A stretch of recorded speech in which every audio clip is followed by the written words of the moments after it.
Saludos cordiales. En esta ocasión tendré el gusto de compartir con ustedes mis conocimientos en cuanto al tema recopilación de datos y enfoques de la observación en la investigación etnográfica. ¿Qué es recopilar datos en etnografía?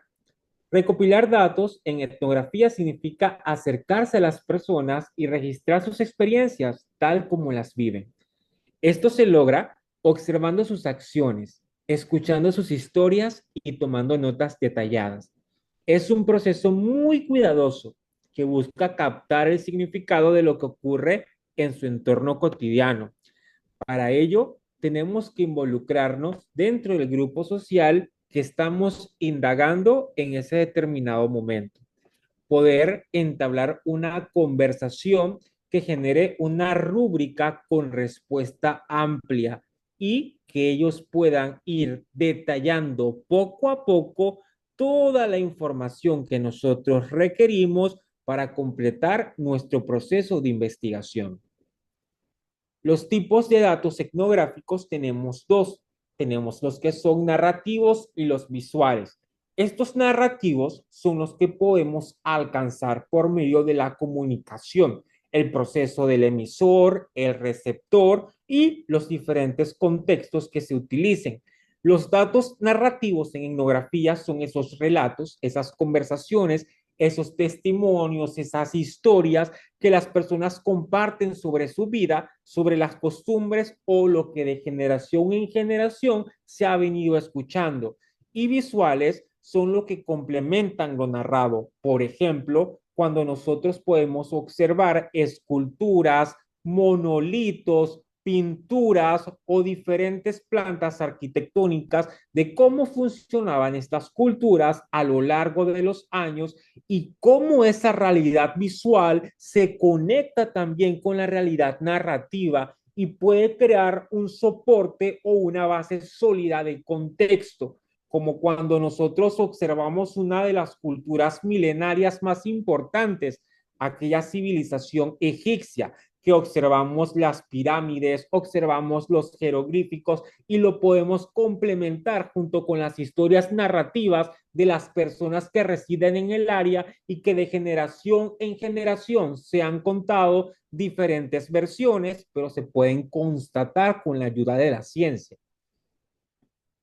Los métodos comunes de recopilación son la observación, las entrevistas, los diarios de campos y las conversaciones informales, que muchas veces dentro del punto de vista de la investigación científica no son vistas como confiable hasta que se descubrió la investigación social y se consideró una ciencia.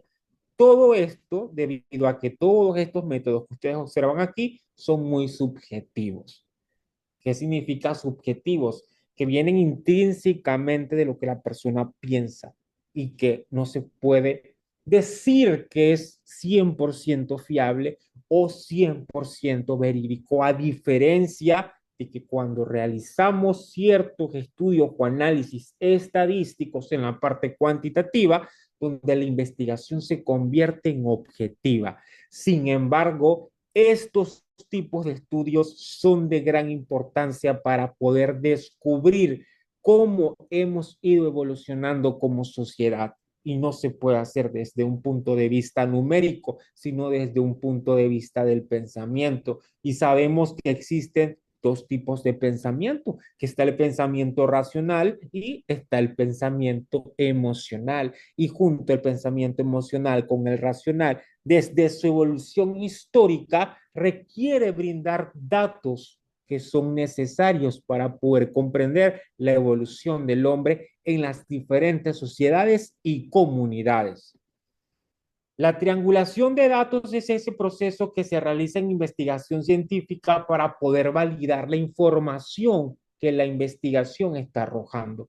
¿Qué quiere decir? No basta simplemente con que yo, como investigador, te brinde la respuesta a los objetivos generales y específicos de mi investigación, sino pasarlo por un proceso de triangulación, utilizando sistemas de investigación como lo son el SPSS en la parte cuantitativa o el Atlas T en la parte cualitativa, Inclusive hoy en día podemos utilizar sistemas alternos como inteligencia artificial que nos permitan validar que esos datos realmente tienen la menor cantidad de sesgos posibles dentro del proceso de investigación.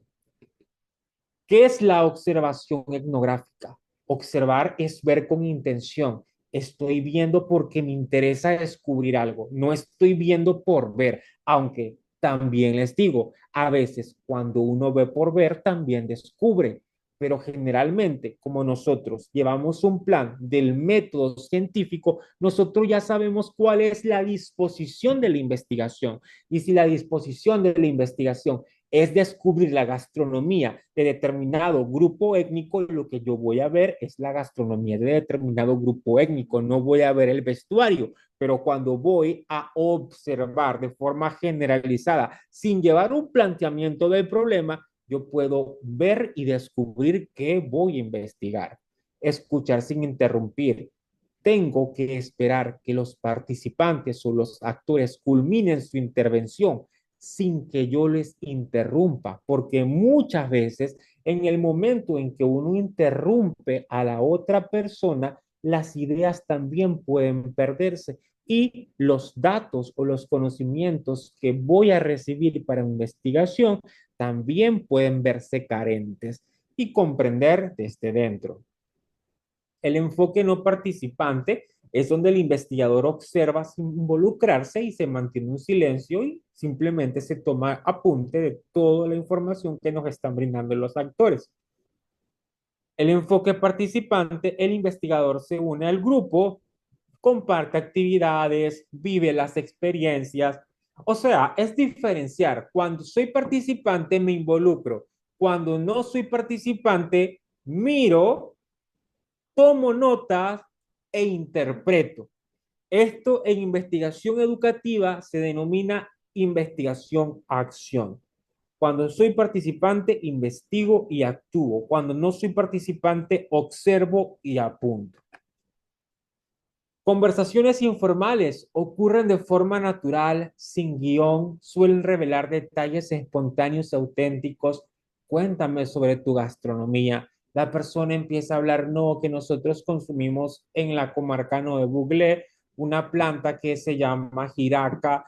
Entonces nosotros no sabemos qué es la jiraca y le preguntamos, ¿y qué es la jiraca? La persona nos contesta, la jiraca son las hojas del ñame, del otoe y todo lo demás. Luego, ¿y cómo se consume? Comenzamos a hacer preguntas a través de las respuestas, lo que va alimentando el conocimiento como tal y va ampliando la cantidad de información. El etnógrafo debe estar atento y tomar notas de cada información que se esté brindando. También se utiliza el diario de campo, que es un cuaderno personal. Hoy en día se utilizan también tablets, se utilizan también blog de notas, donde el etnógrafo registra de una forma detallada, reflexiva y generalmente se cumplen algunos estándares como fecha, hora, lugar, donde se están tomando todos los datos de las descripciones de las situaciones, diálogos, emociones o impresiones y dudas. Por ejemplo, si hoy estamos a 13 de julio, yo en mi diario de campo coloco hoy domingo 13 de julio del 2025 a las 5:18 entrevisto al sujeto X de la comarca Cunayala, el cual comienza a conversar sobre su estructura organizacional, al igual comienza a detallarnos información sobre su vestimenta, gastronomía y nos comenta tal información. Luego, en mi diario de campo, si hoy estamos a 13, mañana en mi diario de campo coloco hoy lunes 14 de julio del año 2025 a las 6 de la mañana, un sujeto B me comenta sobre la gastronomía y encuentro un hallazgo de que la gastronomía que me comenta el sujeto B, aunque es parecida a la que me contestó el primer sujeto, hay ciertas diferencias. Entonces empiezo a indagar con otros miembros del grupo por qué surgen esas diferencias. Y puedo encontrar incluso que aunque son parte del mismo grupo, hubieron algunas situaciones a lo largo de la evolución histórica de ese grupo social donde algunos grupos se separaron y conservaron algunos tipos tradicionales de alimentos, pero agregaron otros ingredientes, alteraron la forma y así sucesivamente, como también pasa acá en el área urbana y en la parte latina. Observación estructurada. Se decide con anticipación qué observar. Es lo que es el método científico. No voy a hacer algo, como decimos nosotros coloquialmente, a lo loco, sin organización.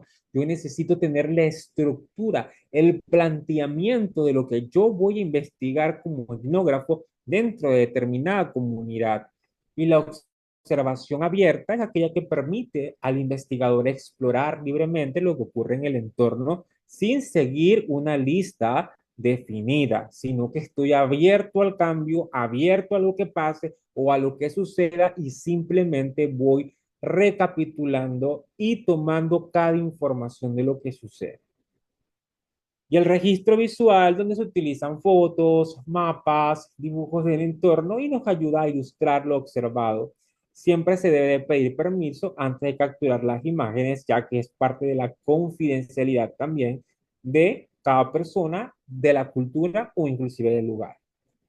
Escucha activa en el campo, no es solo ir, es poner atención real, poder eliminar cualquier distractor, teléfono, radio, cualquier tipo de distractor como redes sociales, ponerlo a un lado y dedicarnos todo el tiempo posible a poder una escucha activa con la comunidad. Esto implica poder captar emociones, los silencios y los tonos. Sabemos que inclusive nosotros podemos analizar la forma en la que hablan las personas, la forma en la que se expresan. Esto se conoce como programación neurolingüística. Saber cuándo algo lo está contando desde una perspectiva, un sentimiento de alegría, de tristeza, de enojo, de angustia. Y para ello necesitamos la preparación debida antes de entablar o adentrarnos en el tema.